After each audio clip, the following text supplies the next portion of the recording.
Assalamualaikum warahmatullahi wabarakatuh. Selamat pagi para netizen di mana saja Anda berada. Salam opini rakyat. Blok Medan. Ya, kasus Blok Medan. Kasus korupsi tambang nikel Blok Medan jangan kita remehkan. Jangan anggap ini adalah perkara sepele. Bisa jadi nih ya, kasus Blok Medan ini bisa jadi bakal jadi mimpi buruk buat Pak Jokowi. Ini bakal jadi senjata makan tuan yang bakal melenyapkan seluruh masa depan politik dari klan Pak Jokowi. Makanya, jangan anggap remeh kasus Blok Medan yang diduga melibatkan anak dari Pak Jokowi, yakni Mbak Kahiyang Ayu dan juga suaminya, calon gubernur Sumatera Utara, Bobi Nasution. Dalam dunia politik yang kejam, kejadian kasus korupsi seperti Blok Medan ini yang awalnya cuma kicauan dari terdakwa korupsi, ini bisa berkembang jadi skandal besar. Dan yang lebih sadis lagi nih, ini bisa jadi yang lebih sadis lagi. Kasus Blok Medan bisa jadi bakal dipakai buat menyandera Pak Jokowi, supaya nggak macam-macam lagi. Supaya dia ini nggak cawe-cawe lagi dalam urusan pemerintahan ke depan. Sebagaimana hidup secara umum, politik punya ironinya sendiri. Politik punya tragedinya sendiri. Politik punya karmanya sendiri. Dan bisa jadi kasus Blok Medan bakal jadi karma buat Pak Jokowi. Dia yang selama ini menggunakan kasus-kasus hukum buat menjerat para politikus supaya mengikuti semua keinginannya. Dia yang selama ini memakai kasus-kasus hukum buat menyandera para politikus kita, pada akhirnya dia bisa terkena batunya. Senjata bisa berbalik, senjata bisa makan tuan. Kasus Blok Medan bisa menyandera Pak Jokowi di masa depan. Kalau misalnya nih Pak Jokowi mulai macam-macam sama penguasa, bisa jadi Mbak Kahiyang dan Mas Bobi bakal dipanggil oleh Komisi Pemberantasan Korupsi buat dimintai keterangan seputar keterlibatan mereka dalam kasus Blok Medan ini. Lalu kalau misalnya Pak Jokowi macam-macam lagi, bisa jadi Mbak Kahiyang dan Bobi bakal dijadikan tersangka. Cucu-cucu dari Pak Jokowi bisa jadi bakal kehilangan pendampingan dari orang tua mereka.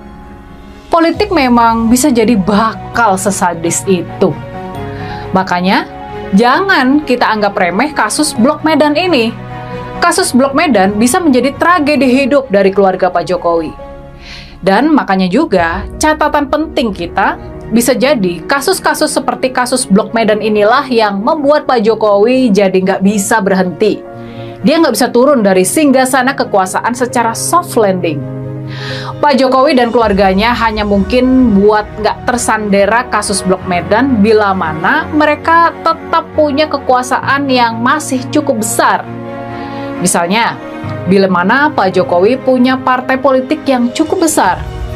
Jadi, bila mana kasus Blok Medan ini nanti diangkat penguasa, Pak Jokowi bisa mengerahkan seisi partai politiknya buat menekan penguasa supaya mengurungkan niatnya dalam membongkar kasus Blok Medan ini. Dan lingkaran setan saling sandera menyandera ini bakal terus berlangsung, bagai roda yang terus berputar, tiada habisnya. Tentunya apa yang bakal terjadi di masa depan bakal sangat ditentukan sama bagaimana Pak Prabowo menyikapi semua persoalan sandera menyandera kasus ini. Apakah Pak Prabowo bakal melanjutkan permainan ala Pak Jokowi? Apakah Pak Prabowo bakal menghentikannya? Ataukah Pak Prabowo bakal membiarkan hukum bekerja tanpa intervensi dari kekuasaan? Buat kita yang ingin Indonesia maju, jadi sejahtera, jadi adil dan makmur, pastinya kita semua menginginkan hukum dijalankan tanpa tebang pilih. Kita ingin hukum yang independen dan adil. Kita ingin ada kepastian hukum. Kita ingin ada perlindungan hukum buat rakyat. Kita ingin semua kasus korupsi diusut tanpa pandang bulu. Kita ingin semua koruptor ditangkap dan dipenjara tanpa pandang bulu.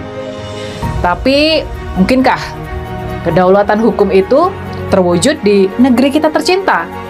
Mungkinkah kedaulatan hukum terwujud di era pemerintahan Pak Prabowo? Mungkinkah? Sayangnya, yang lebih mungkin terjadi, yang bisa saja terjadi karena kita gagal membangun kedaulatan hukum. Kasus korupsi tambang Blok Medan bakal terus mengancam dan menyandera keluarga Pak Jokowi di masa depan. Pak Jokowi dan keluarganya bisa jadi bakal menerima karma itu. Sekarang, giliran mereka yang tersandera kasus hukum.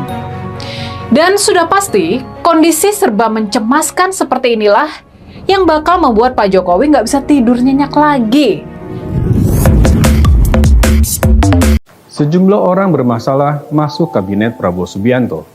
Pemerintahan sulit efektif pada 1-2 tahun pertama. Saya Andri Arfian dan inilah Opini Tempo.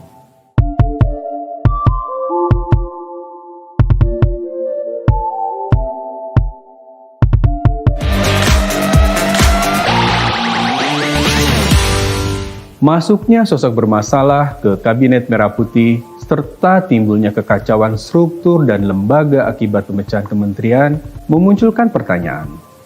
Apa yang bisa kita harapkan dari pemerintahan yang baru dalam 100 hari atau bahkan 1 tahun ke depan?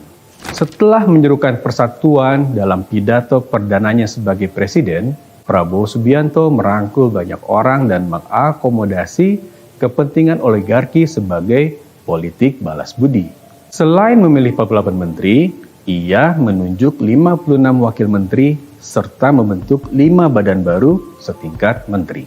Dia juga menyediakan jabatan lain, yakni utusan khusus dan penasihat khusus. Prabowo memaknai persatuan sebagai bagi-bagi kekuasaan. Beberapa pejabat misalnya pernah bekerja atau punya hubungan kekerabatan dengan Andi Syamsuddin Arsyad alias Haji Isam, pemilik John Deere Group yang diduga kuat turut menyumbang logistik dalam pemenangan pemilihan presiden. Kedekatan mereka dengan pengusaha tambang batu bara dan kelapa sawit ini bisa memicu konflik kepentingan dan rawan penyalahgunaan wewenang. Salah satunya adalah Menteri Lingkungan Hidup Hanif Faisal Nurofik. Hanif dekat dengan Haji Isam saat ia menjabat Kepala Dinas Kehutanan Tanah Bambu, Kalimantan Selatan. Ada juga menteri yang pernah bekerja di perusahaan milik Isam, yakni Menteri Perhubungan Dudi Purwagandi dan Menteri Pekerjaan Umum Raden Dodi Hanggodo.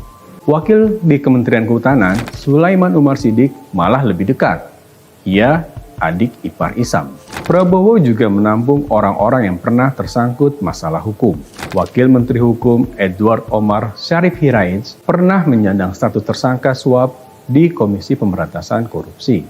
Menteri Pemuda dan Olahraga Aryo Bimo Nandito Aryo Tejo terseret kasus proyek menara pemancar 4G di Kementerian Komunikasi dan Informatika. Sementara itu, Menteri Koordinator Perekonomian Airlangga Hartarto diperiksa Kejaksaan Agung dalam kasus korupsi izin ekspor sawit mentah. Kasus-kasus itu bisa membuat mereka tersandra agar tunduk pada keinginan Joko Widodo, presiden sebelum Prabowo. Mengusung slogan keberlanjutan, Prabowo meniru Jokowi dalam hal membuat program dan mengeksekusinya. Prabowo memberi tempat kepada mereka yang berkeringat mengantarkannya ke kursi presiden 2024-2029. Dengan menawarkan jabatan kepada partai non-koalisi, Prabowo menunjukkan ia tak ingin ada oposisi. Di Eropa, ide pembagian kekuasaan lahir untuk menciptakan stabilitas dalam pemerintahan. Dengan kerjasama elit dari kelompok sosial yang berbeda, upaya merangkul semua kepentingan atau konsosiasionalisme mendorong moderasi dalam masyarakat yang terpolarisasi akibat perbedaan etnis atau agama, termasuk untuk melindungi kepentingan minoritas. Agar pemerintahan tetap terkontrol, oposisi yang kuat tetap diberi tempat. Di Indonesia, pendekatan itu berubah menjadi politik dagang sapi. Para elit menguasai lembaga-lembaga demokratis. Mereka menghasilkan kebijakan yang berpihak pada kepentingan elit, bukan kesejahteraan publik. Kekuasaan dibagi-bagi dalam koalisi besar tanpa menyediakan ruang bagi oposisi, yang merupakan sebuah syarat hidupnya demokrasi. Tanpa oposisi, demokrasi akan berubah menjadi otokrasi. Tak hanya mengorbankan demokrasi, bagi-bagi kue telah menimbulkan kekacauan struktur dan lembaga. pembentukan Badan Penyelenggara Haji dan Umroh yang melanggar Undang-Undang Penyelenggaraan Haji, misalnya, melahirkan tumpang tindih kewenangan dengan Kementerian Agama. Membentuk Kabinet Gemoy, pemerintahan baru disibukkan oleh pelbagai hal teknis, dari pencarian kantor dan rumah dinas hingga pembagian personel. Anggaran kementerian baru masih menginduk ke kementerian lama. Restrukturisasi birokrasi ini butuh waktu 1-2 tahun. Dampaknya, para menteri tidak bisa bekerja optimal, bahkan akan pura-pura bekerja saja. Program 100 hari pemerintahan Prabowo pasti sulit terlaksana. Prabowo memang bisa merombak kabinetnya kapanpun, tapi dengan politik akomodasi, bukan tak mungkin ia kembali mengisi kabinet dengan orang-orang bermasalah. Publik hendaknya tidak terlalu tinggi menggantungkan harapan kepada Prabowo. Seperti yang lalu-lalu, kita harus selalu bersiap kecewa. Simak opini dan liputan selengkapnya hanya di majalah.tempo.co. Lengkap sudah predikat yang melekat. Profesor Ambigu, Profesor Fufu Fafa, dan Profesor Beleguk. Profesor Dr. Haji Jimli Asidik, SH.MH, adalah guru besar kontroversial, khususnya terkait Gibran bin Jokowi. Akibatnya muncul panggilan atau gelar-gelar nyinyiran atau sindiran. Sekurang-kurangnya ada 3 predikat nyinyir yang bisa membuat sedikit nyengir. Yaitu pertama, Profesor Ambigu tidak konsisten dalam pendirian, khususnya saat mengadili Hakim MK terkait putusan nomor 90. MK yang diketuai Jimli memecat Usman dari jabatan Ketua MK, tapi tidak menjalankan Undang-Undang nomor 48 tahun 2009 tentang kekuasaan kehakiman, pasal 17. Akibatnya putusan MK banci. Kedua, Profesor Fufu Fafa, ini atas ucapannya bahwa kasus Fufu Fafa harus dilupakan, rendah demokrasi, kampungan, dan adu domba. Nampaknya sense of morality Jimli rendah sekali. Di saat publik butuh transparansi, justru Jimli menutup. Sikap inkonsistensi ditampilkan, kemudian ternyata yakin Fufu Fafa adalah milik Gibran. Ketiga, Profesor Beleguk. Gambaran dari guru besar bidang hukum yang menyimpangkan hukum. Ungkapan jika Hakim PT UN mengabulkan gugatan pembatalan pelantikan Gibran, maka hakim dapat ditangkap. Itu pandangan beleguk atau bodoh. Jimli merepresentasi kepentingan siapa sehingga harus melakukan intimidasi atau ancaman. Ketika keluarga Jokowi terusik, Jimli pasang badan. Citra sebagai pakar hukum digunakan sebagai tameng, tapi publik sudah cerdas dan paham akan posisi Jimli Asidik saat ini yang tidak sidik lagi dalam menjaga marwah kepakarannya.